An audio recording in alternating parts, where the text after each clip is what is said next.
지난주일 설교 제목이 기억하십니까? 여호와께서 다스리시니. 설교했던 목사도 때로는 잘 기억이 안 나요. 지난주일 내가 뭘 설교했지? 따라합시다. 여호와께서 다스리시니. 그걸 기억하시는 분들에게 하나님의 놀라운 축복이 있기를 축복합니다. 여호와께서 다스리시니. 이 세상을 하나님이 정말 다스리신다. 그 설교 중에 동쪽에 떠오르는 태양을 보면서 어떤 생각을 갖느냐? 자연법칙, 이신론으로만 생각하느냐? 오늘도 하나님이 나를 사랑하셔서 동쪽에 태양을 떠오르게 하셨구나. 하나님 감사합니다. 오늘 하루도 정말 열심히 살겠습니다. 아멘.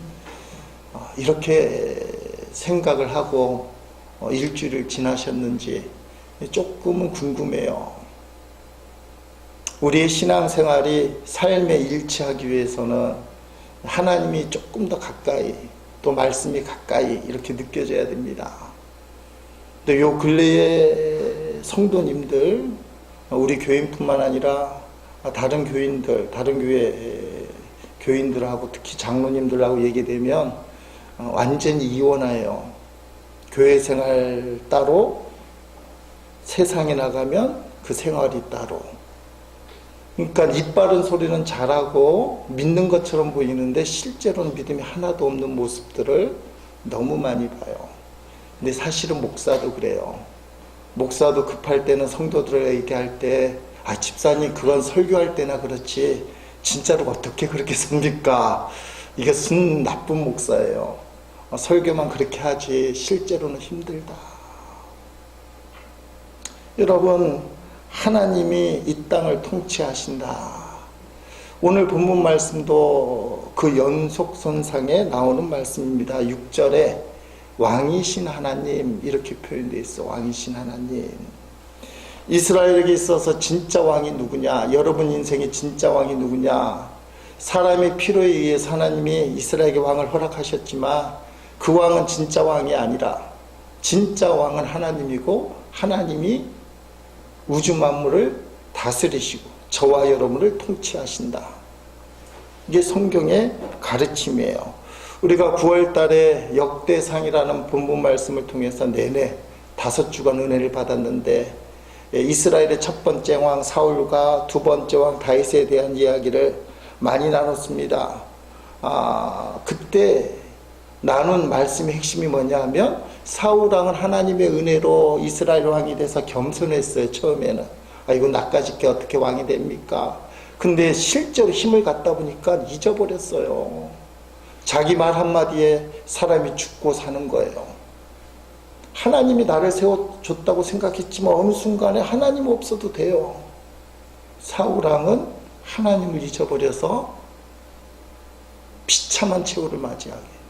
근데 다윗 왕은 내내 나눈 말씀이 뭡니까? 나를 세워주신 분은 하나님이시다. 내가 왕자에 앉아있지만 내가 왕이 아니라 하나님만이 진짜 왕이시다. 그래서 다윗은 다윗이 된 거예요. 사랑하는 성도 여러분, 하나님께서 우리의 진짜 왕이시다.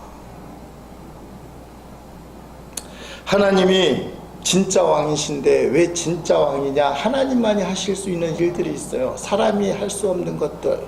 본문 1절에 보니까 하나님이 어떤 일을 행하셨는지 기록되어 있습니다. 새 노래로 여호와께 찬송하라. 그는 기이한 일을 행하사 그의 오른손과 거룩한 팔로 자기를 위하여 구원을 베푸셨음이로다. 아멘. 자, 이 말씀은요 출애굽기에도 비슷한 내용이 나와요. 출애굽기가 뭡니까? 이스라엘이 노예 생활하던 애굽에서 해방된 것을 기념하는 그 책이 출애굽기인데 모세가 애굽에서 나와서 홍해 앞바다에 딱 놓였어요. 지팡이를 내리치니까 바다가 갈라졌어요. 뒤따라오던 애국 군단한테 잡혔으면 고생길이 열리고 어쩌면 죽을 길이 열렸는지 몰라요. 근데 하나님의 놀라운 기적으로 홍해가 쫙 갈라진 거예요. 그리고 이스라엘 백성이 몽땅 건넜는데요, 쫓아오던 애국 군대는 그 홍해에 수장되었어요. 몰살되었어요. 그때요 모세가 하나님 앞에 이렇게 찬양을 해요. 출애굽기 15장 6절. 여호와여 주의 오른손이 권능으로 영광을 나타내시나이다. 여호와여 주의 오른손이 온수를 부수시나이다. 아멘. 자, 이 말씀 시편 98절 말씀, 주님이 기이한 일을 행하사 그의 오른손과 거룩한 발로 자기 일을 위하여 구원을 베푸셨음이로다. 98편의 기자가 누군지는 기록되지 않았어요. 무명시인인데 이 사람이 출애굽을 기억하면서 하나님 이런 기이한 일을 하나님을 위해 하셨다. 신앙생활이 좀 성숙돼지면, 시간이 없어서 비약적으로 얘기 드리면, 하나님이 하나님을 위해서 일하신다는 걸 알게 돼요. 처음 신앙생활 할 때는 하나님이 나를 위해서 하셔야 돼. 내가 축복받아야 되고 성공해야 되고 건강해야 되고, 그래야 사람들이 하나님의 영광을 보지. 하나님은 나를 위해 존재하셔. 근데 좀 깊어지면요, 하나님은 하나님을 위하여 나를 이끌어 가셔. 왜냐하면 그게 더 좋거든요. 삶의 꼴대 목적이 자기인 사람은 신앙 수준이 낮고 그저 그래요. 삶의 꼴대 목적이 자기인 교회는 부흥하는 것 같고 수만 명이 모인 것 같아도 나중에 냄새 나는 건 인간의 더러운 냄새, 그게 퍼져나가요. 근데 하나님이 하나님을 위하여 거기에 이끌림 받게 되면요, 얼마나 기쁘고 감사한지. 근데 그 하나님이 기이한 일을 행하셔서 하나님만이 하실 수 있는 홍해를 쩍 갈라 놓으신 거예요. 그게 사람이 할 수 없잖아요. 그 기적을 못 믿는 사람은 아직도 홍해는 뭐 갈대바다가 민물과 썰물 차이로 뭐 이런 식으로 해석하지만 자연 이치가 아니에요. 하나님만이 하실 수 있는 기이한 일. 여러분, 이것을 조금 유추해서 하나님이 베푸신 놀랍고 신기한 기이한 일, 그게 구원의 역사예요. 이스라엘 백성에게 있어서는 절대로 잊지 못할 출애굽의 구원의 역사인데, 오늘날 우리에게 있어서 하나님의 놀랍고 기이한 기적의 구원의 역사가 뭐냐? 십자가 사건이에요. 예수 그리스도의 구원의 역사, 나를 위해 십자가에 죽으신 예수 그리스도의 사건. 여러분, 이게 기적이에요. 하나님이 세상을 이처럼 사랑하사 독생자를 우리를 위하여 보내주신 사건. 요한복음 3장 16절 말씀 아니에요? 하나님이 세상을 이처럼 사랑하사 독생자를 주셨으니 이는 그를 믿는 자만 멸망하지 영생을 얻게 하려 하심이라. 그리고 그 하나님의 사랑을 예수님이 십자가에 죽으심으로 확증하셨다. 로마서 5장 8절, 우리가 아직 재현되었을 때 그리스도께서 우리를 위해 죽으심으로 하나님께서 우리에 대한 자기의 사랑을 확증하셨다. 아멘. 이 구원이요, 시편 98편 1절과 같이 하나님의 놀랍고 기이한 일이다. 이게 이제 가슴으로 느껴지는 사람, 달마다 느껴지는 사람, 그 사람이 성령 충만한 사람, 믿음이 좋은 사람. 여러분, 하나님의 이 구원의 역사 뒷면에는 사랑이 있는데요, 여러분, 이 사랑과 구원을 아십니까?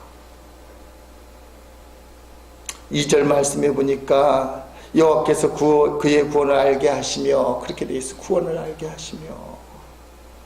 온 세상 사람들이 하나님의 구원을 알기를 원하신다. 수요 예배 때 에베소서 말씀 나누는데 에베소 3장에 보면 비밀이란 단어가 많이 나와요. 3번쯤. 이 비밀이란 단어는 무스테리온인데 영어로 미스테리입니다. 잘 알지 못하는 미스테리. 이 무스테리온의 단어가 숨기고 숨기기 위해서 비밀이 아니라는 거예요. 이 비밀은 골로새서 말씀해 보니까 예수 그리스도예요. 근데 이 비밀은 사람들이 알기를 원하는 비밀. 하나님의 구원은 이 세상 사람들이 알기를 원하는 구원이에요. 비밀이라서 다 아는 건 아니에요. 다 아는 건 아니에요. 알 사람만 아는데요, 이 비밀은 알려지길 원하는 하나님의 비밀. 그런 거 있잖아요. 어렸을 때, 요새도 하는지 모르지만 보물찾기 할 때 우리 최정식 권사님이 교회 야외를 가서 보물찾기를 한다. 근데 최 권사님이 키가 크니까 저 나무 꼭대기에다 숨겨놓고 땅을 1m 파서 숨겨놓고 절벽 위에 숨겨놓고 그러면 사람들이 화가 나겠죠.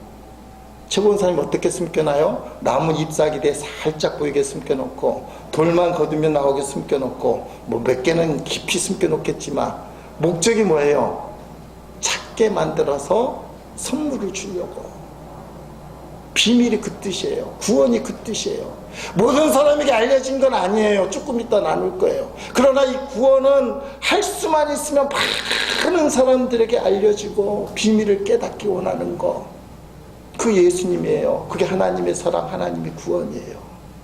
교회가 전도해야 되고요. 부흥해야 될 이유예요. 이게 비밀이에요. 근데 다 아는 건 아니에요. 이 비밀을 아는 사람이 진짜 고백하는 건 따라합시다. 나의 하나님. 이게 나의 하나님이에요. 안다는 것은 지식의 알미 아니에요. 원문에 보면 남자와 여자가 부부 생활을 해서 서로를 안다. 뭐 결혼 전에도 김씨, 우리 조씨 뭐 안다 그래요. 근데 진짜 알지 못해요. 결혼하고 나니까 진짜 알아요. 또 다른 뜻은 전쟁터에서 전쟁 이런 거다 이런 거 아는 것이 아니라 전투 현장에서 사람들이 죽어나가는 피 터지는 그 현장에서 전쟁을 안다라는 그 안다라는 뜻이에요. 그게 처절한 단어예요. 재밌는 얘기가 있잖아요. 어느 여자 집사님이 시집을 갔더니 전도를 했어요. 시댁 식구를 몽땅 전도를 했단 말이죠. 시어머니가 마지막에 딱 남아서 세례를 받게 되었답니다. 시어머니가 말귀를 못 알아들어서요. 이 집사님이 시어머니를 세례를 시키는 거예요. 이제 세례문답 받아야 되는데 목사님이 예수님이 누구를 위해서 죽으셨습니까? 하면 나의 죄 때문에 죽으셨다. 이렇게 대답하셔야 돼요, 어머니. 그래서 세례가 막 됐어요. 벌써 웃는 분이 계시잖아요. 그래서 세례문답을 막상 하게 돼서 목사님이 어르신 예수님의 십자가에서 돌아가셨는데 누구 죄 때문에 돌아가셨습니까? 했더니 시어머니가 뭐라고 대답해요? 아주 큰 소리를 며느리 죄 때문에 죽었지요.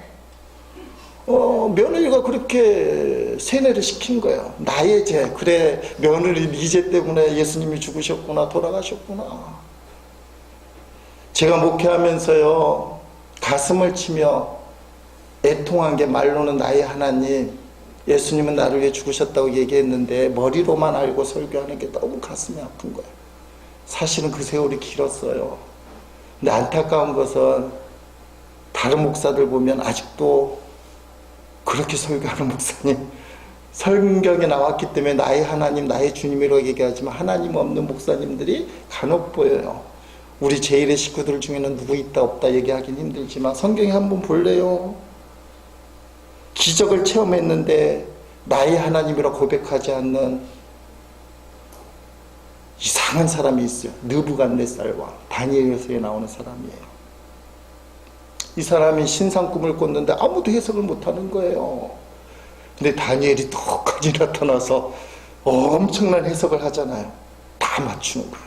근데 다니엘서 2장 47절에 느부갓네살이 대답하여 다니엘에게 이르되 너희 하나님은 참으로 모든 신들의 신이시여 모든 왕의 주제시로다. 네가 능히 이 은밀한 것을 나타내었으니 네 하나님은 또 은밀한 것을 나타내시는 이시로다 하며 이 느부갓네살 못된 왕이거든요. 사실은 이스라엘을 침략해서 빼앗을 때 성전에 있는 거 은그릇 금그릇 다 빼앗은 나쁜 왕인데 하나님이 다니엘의 꿈속에 나타나셔서 느부갓네살 왕이 꿈속에 나타나서 역사를 가르쳐주면 우리 같으면 쫄 거 아니에요. 하나님 다니엘 해석을 들어보니까 하나님이 이런 일들을 하시겠구나. 어이구 하나님 최소한 우리 하나님 그럴 거예요.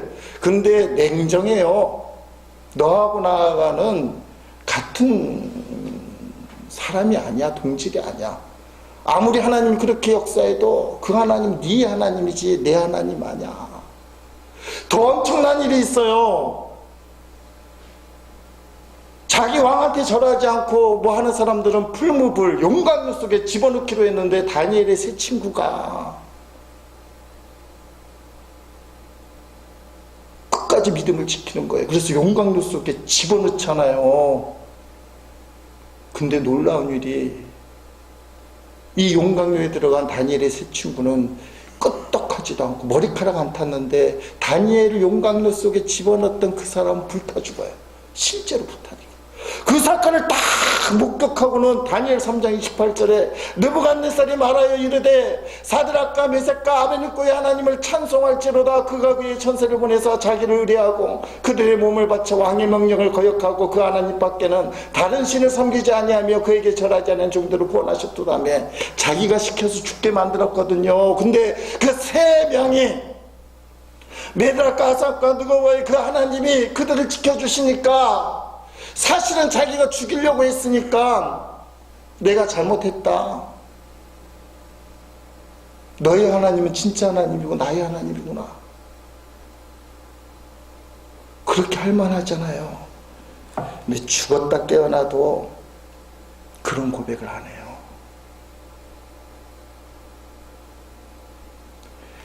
느부갓네살 왕한테 하나님 아십니까 하면 설명 잘할 거예요. 나에게 꿈으로 말씀하신 하나님이죠. 내가 그 하나님 만났습니다. 풀무불 속에서도요 하나님의 사람들을 떡하니 지켜주신 놀라운 하나님이세요. 간증도 하고요 설교도 잘할 거예요.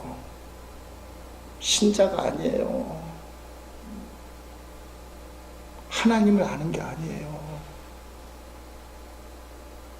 세상이 느부갓네살 왕 같은 신앙이 판치는 거예요. 또 사람들이 그게 좋다고 얘기해요. 듣기에 좋고 말 잘하고. 옛날에는 제가 이상한 게 있어요. 우리끼리 얘기지만 인천에 제일 큰 감리교회 목사님이 라디오 설교를 하는데 진짜 설교를 못하는 거예요. 내가 가서 저거보다 5배는 잘하겠다 뭐 이런 교만. 근데요 하나님은 그렇게 설명되는 게 아닌 걸 알았어요. 말 갖고 아니에요. 하나님을 머리로 알지 못하고요 설명하지 못해도요 하나님을 만난 사람이 있어요. 하나님의 역사가 그를 통해서 드러납니다. 그는 하나님을 알기 때문에 말씀대로 사라지게 돼요. 근데요 느부갓네살처럼 하나님 나 경험했어. 내 꿈속에도 나왔어. 알아? 나 하나님 봤어. 풀무불 속에 하나님의 사람을 떡하니 지켜주는 그 하나님 봤어. 근데 내 하나님은 아니야. 이 말은 안 하죠. 하나님 설명 쌩쌩하게 너무 잘해요. 사실 그렇게 하나님을 설명해도 효과는 있어요. 근데 그 사람은 진짜 신앙이 아니라는 거예요.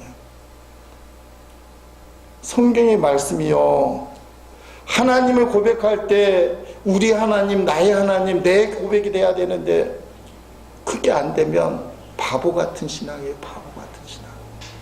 난 참 바보처럼 살았군요. 이게 좀 연식이 되는 분들은 아는 노래인데 고개를 끄덕이는 분들 몇 분 계신데 연식이 되신 분들의 신학교 때 이 노래를 부르는 선배가 있었는데 이 노래가 멋있어 보이는 거예요. 왜? 신학교 들어오기 전에 나는 바보처럼 살아서 이젠 깨달아서 하나님의 길을 가겠다. 눈물 흘리기도 하는 선배도 봤어요. 그래서 전도사님들이 교회에 부임하게 되면 뭐 교육 분야냐 이렇게 맡게 되면 이 찬양, 이 노래를 많이 해요. 눈물 흘리면서. 근데 진짜 그 뜻이 있어요. 이종용 씨가 이 노래 불렀잖아요. 그분이 목사가 돼서 LA에서 목회한다는데요. 그분이 회심한 것도 드라마틱 같아요. 1975년에 최고 가수상, 뭐 가수왕인가 됐대요. 근데 그날에 대마소지죄로 깜빵에 들어갔다는 거 아니에요.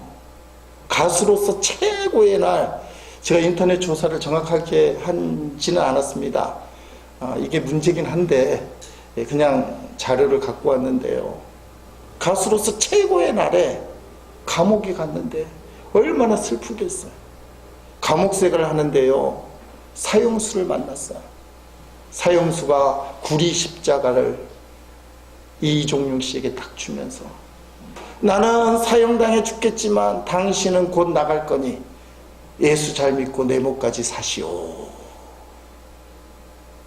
이종용 씨가 거기서 변화가 됐대요. 최고의 인기에 올라갔잖아. 최고 가수와. 근데 뭔가 불안하고 허전하기 때문에 대마에 손을 댄 거거든요. 아, 이게 아닌가 보다.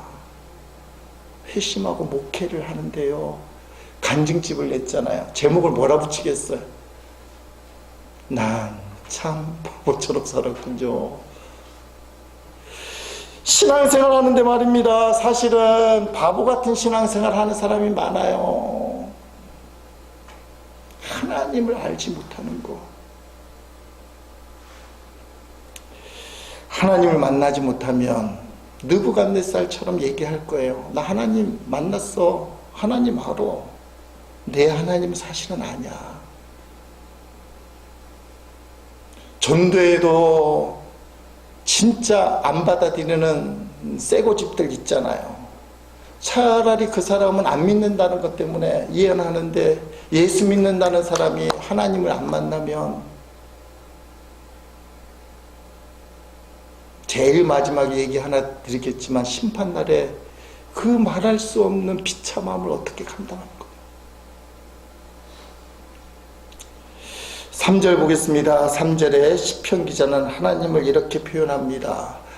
주는 이스라엘 백성을 향한 그의 사랑을 기억하셨습니다. 하나님의 사랑, 이스라엘 집을 향한 주의 성실하심을 기억하셨습니다. 하나님의 성실하심, 세상 끝에 있는 사람들까지도 우리 하나님의 구원을 바라보게 하셨습니다. 구원하신 하나님, 구원하는 하나님을 바라보라는 거예요. 왜냐하면 하나님은 사랑이 많고 성실하신 분, 변함이 없으신 분이기 때문에 하나님을 바라보라는 거예요. 그러면 하나님이 구원해 주신다. 어떤 젊은 사모님이 병에 걸리셨는데, 젊은 분이신데 병명도 몰라요. 근데 무지무지 아프다 보니까 병원에서 유언까지 남겼어요. 이러다 죽겠다 싶어서. 이 사모님이 병에 걸려서 방황할 때 기도하다가 하나님 말씀 하나 탁 붙들었어요. 그게 고린도전서 3장 16절. 너희는 너희가 하나님의 성전인 것과 하나님의 성령이 너희 안에 계시는 것을 알지 못하느냐. 내 몸이 하나님의 성전이구나. 하나님이 나와 함께 하시는구나. 내가 이름 모를 병에 걸려 죽게 되었지만 하나님이 나와 함께 하시니 내가 하나님을 인정하고 하나님을 찬양해야 되겠다. 그 생각을 했는데 갑자기 이런 생각이 들더라는 거예요. 하나님은 내가 아픈 가운데 드리는 찬양을 기뻐하시는구나. 그전에는요, 내 병이 고쳐야만 하나님 기뻐하실 줄 알았어요. 내가 행복해야만 하나님 기뻐하실 줄 알았어요. 그건 내 하나님이에요. 내가 만든 하나님. 근데 하나님은요, 내 육신에 거하면서 내가 아픈 채로 하나님을 찬양하는 걸 그렇게 즐거워하시는구나. 하나님을 찬양하는데 남편 목사님이 달라지고 아이가 바뀌기 시작하고 집안 분위기가 싹 바뀌기 시작해요. 그 전에 엄마가요, 죽겠다 진짜 죽을 병에 걸렸으니까 죽겠다 저도 지난 주간에 좀 몸이 안 좋아서 나도 모르게 아이고 하니까 우리 집사님 나보고 아이고 그래요. 분위기가 그렇잖아요. 아이고.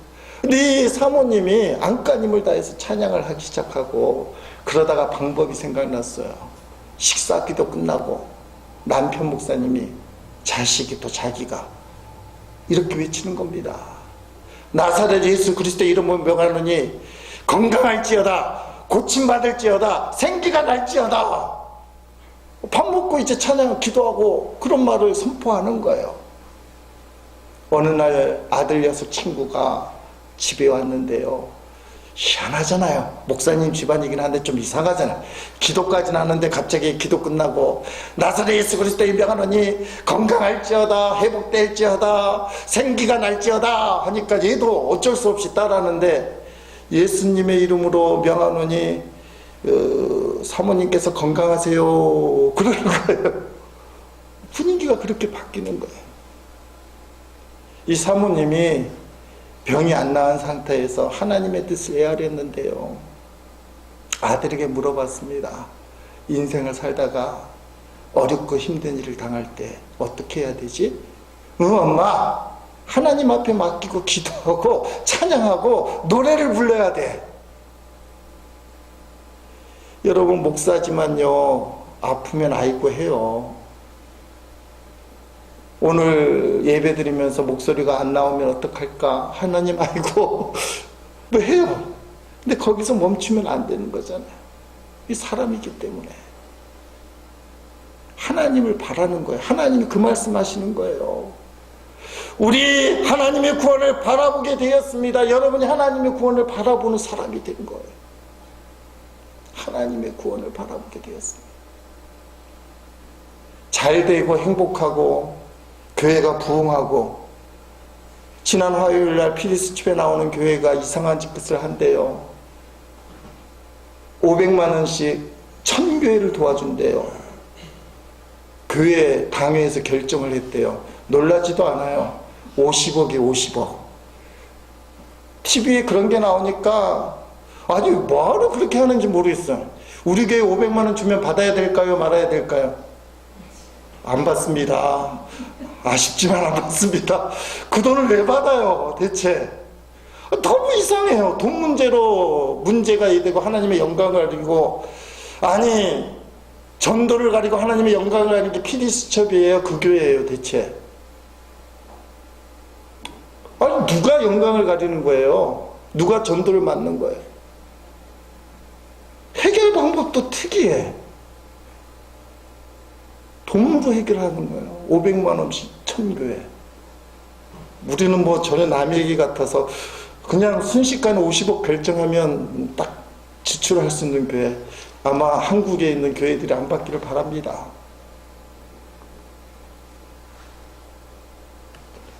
하나님만 바라보면요, 사랑이 충만함을 느껴요. 믿기지 않겠지만 뜬구름 같은 간증 하나.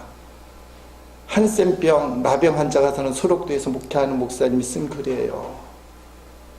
2다리가 없는 집사님 집에, 할머니 집사님 집에 신방을 갔는데요, 할머니가 5만 원이랑 마늘 한 접을 딱 주면서 목사님 갖고 가세요 그러는 거예요.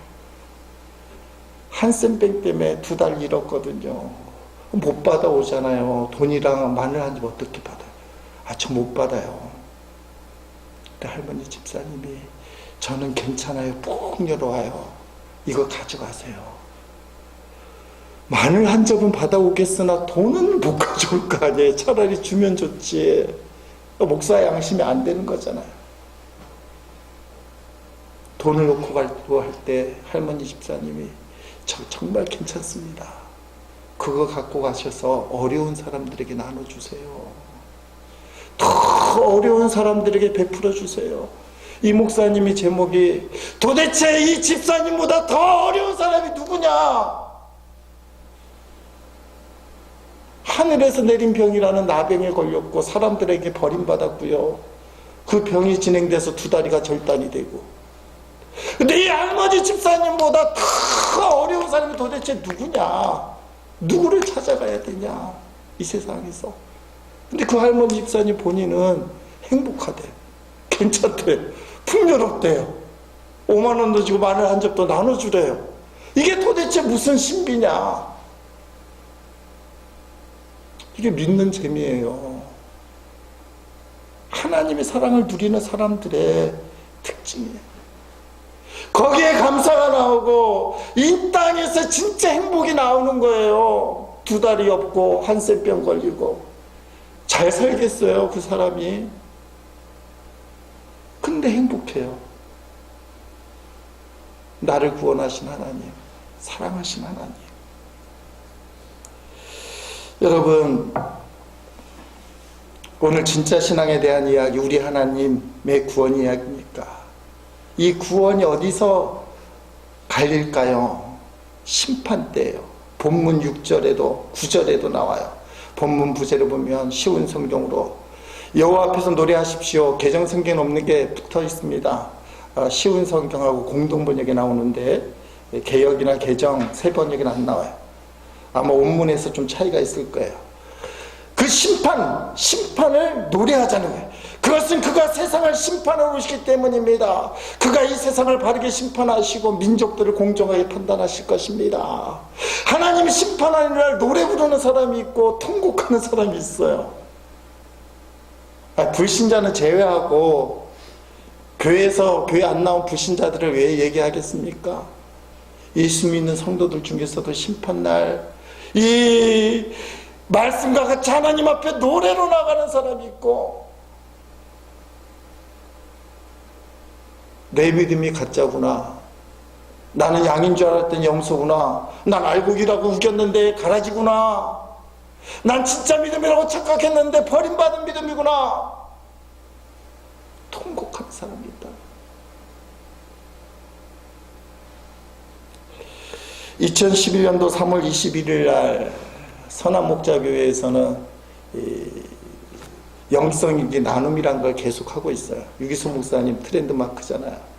그 게시판에 올린 글입니다. 좀 길긴 한데, 대전에 사는 박의규 전도사님, 아마 지금 목사님 되셨는지 모르죠. 이분이 자기가 심판대 앞에 섰을 때를 환상을 봤나 봐요. 게시판에 이렇게 썼어요. 이 땅을 떠나 주님 앞에 섰지만 심판자이신 주님 앞에 얼굴을 감히 들 수가 없다. 다만 주님의 오른편에 서 있는 사람들을 조금 바라볼 뿐이다. 그곳에는 나와 같이 신앙생활을 했던 신앙의 선배들이 서 계시고, 그 중에 내 눈에 반가운 사람이 눈에 들어오는데, 이는 세상에서 그토록 사랑했던 딸, 먼저 죽어 하늘나라에 간 찬양이가 그들과 함께 서 있는 것이 아닌가. 천사의 얼굴로 미소를 지으며 나를 바라만 볼 뿐 아무 말도 없다. 찬양이와의 거리는 손만 뻗으면 손에 잡힐 거리였다. 그런데 손이 들려지지 않는다. 뒤로 한 발짝도 움직여지지 않고 앞으로도 한 발짝 옮길 수 없다. 이제 주님의 선고가 내려지면 내 의지와 상관없이 가야 할 길이 주어질 뿐이다.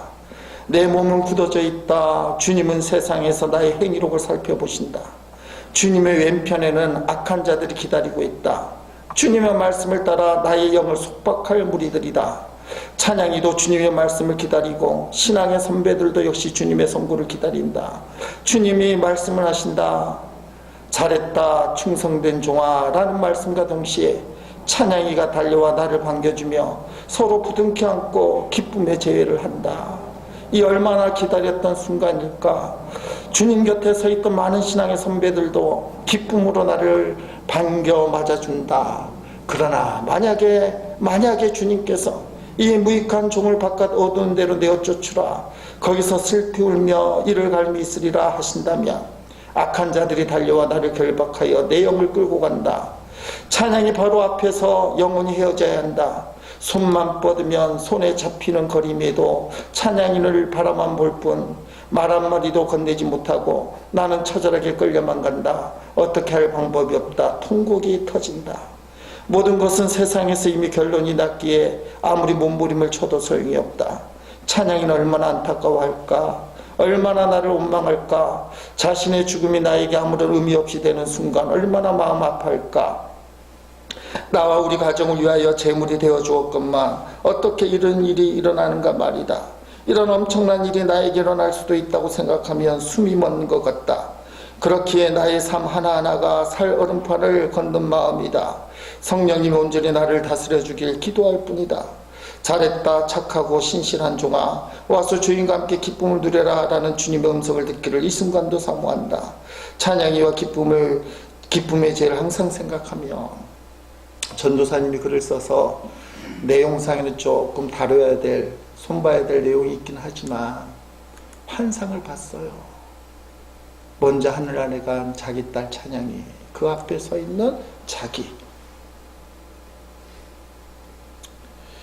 9절 말씀, 그가 땅을 심판하러 임하실 것입니다. 그가 의로 세계를 판단하시며 공평으로 그의 백성 심판하시리로다.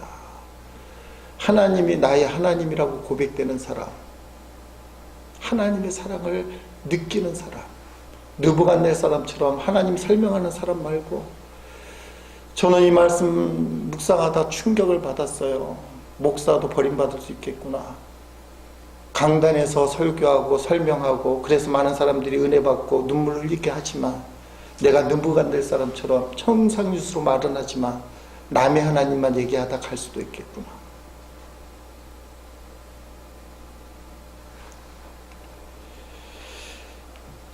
이제 찬양하고 기도할 텐데 우리 하나님, 구원의 하나님, 나의 하나님, 그 하나님을 내가 정말 고백하기 원합니다. 설명하는 자가 말고 내 인격으로, 내 삶으로 그 하나님을, 그 주님을 만나고 세상에 알리기 원합니다. 그런 기도를 할 수 있기를 주의 이름으로 축복합니다.